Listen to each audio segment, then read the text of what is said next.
So ayan mga kadrama-rama, alam ko pong inaabangan nyo po no, yung next na mangyayari po dito sa Abot Kamay na Pangarap dahil sobrang nakaka-tense na nga po no, at saka nakaka-excite na nga din po talaga mga kadrama yung pinapagitan ni Director every episode dito sa Abot Kamay na Pangarap. Ngayong papalapit na nga po talaga yung pagtatapos nito.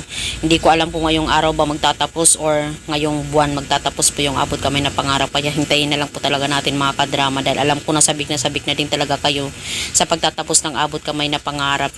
So mga kadrama, alam naman po natin na itong si Zoe hindi niya nga po talaga alam hanggang ngayon na yung mami niya po yung naging dahilan ng pagkamatay ng baby niya sa kanyang tiyan, dahil nung panahon na yun ay pinainom nga po talaga itong si Zoe ng gatas na kung saan yun po talaga ay may pampalaglag talaga sa bata para mamatay po yung baby na yun. At alam naman po natin na ngayon mga kadrama ay nalaman na din talaga ni Zoe na itong daddy niya yung naging dahilan bakit namatay din itong si Dax. Kaya talaga malalaman ni Zoe na pareho yung mga magulang niya ang may kasalanan sa pagkawala ng kanyang mga mahal sa buhay. At dahil nga po talaga dito mga kadrama ay ipapaalam din talaga ni Nushi na sasabi niya na, Zoe, hindi pa ba nasabi ng mami mo na siya ang dahilan bakit namatay ang baby mo?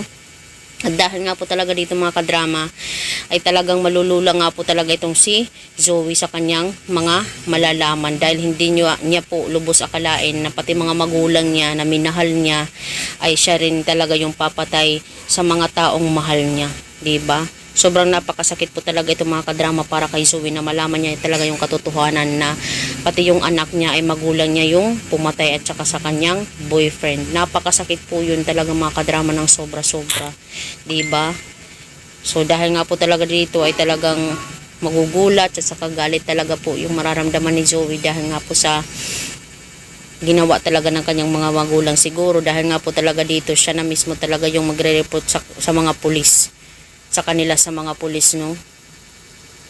So mga kadrama, hoping nga po no, itong si Zoe tumulong na lang din talaga para makulong itong si Moira, tsaka makulong din talaga itong Daddy Carlos niya dahil sa mga kasalanan po na nagawa nila, hindi lang po sa mga tao na kapalibot sa kanila kundi pati na din talaga sa kanya, diba? Napakasakit po talaga yan ng sobra mga kadrama, hindi po yan ganun kadali, diba? Tsaka alam naman po natin na maniniwala din talaga itong si Zoe dito kay Nushi dahil lahat naman talaga ng sinasabi ni Nushi ay katotohanan lamang naman po.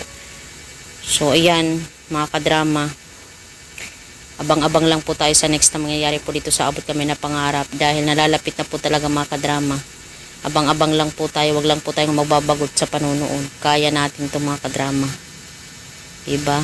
Wag lang tayong susuko, darating din talaga tayo sa maabot din natin ang ating mga pangarap, mga matutuldukan din ang mga agam-agam natin, charot. So yun lang po mga kadrama, maraming salamat again sa palagi niyong panonood ng aking video. Huwag niyo pong kalimutan na i-like, i-share, tsaka i-subscribe po yung aking channel para sa susunod na video mga kadrama is ma-update po kayo. Thank you so much for watching always my video. Maraming salamat dahil napakabuti niyo po mga kadrama. Thank you so much for always watching. Bye! Abangan na lang po natin mga kadrama yung next na mangyayari. Abangers, mga kaabot kamay, bye!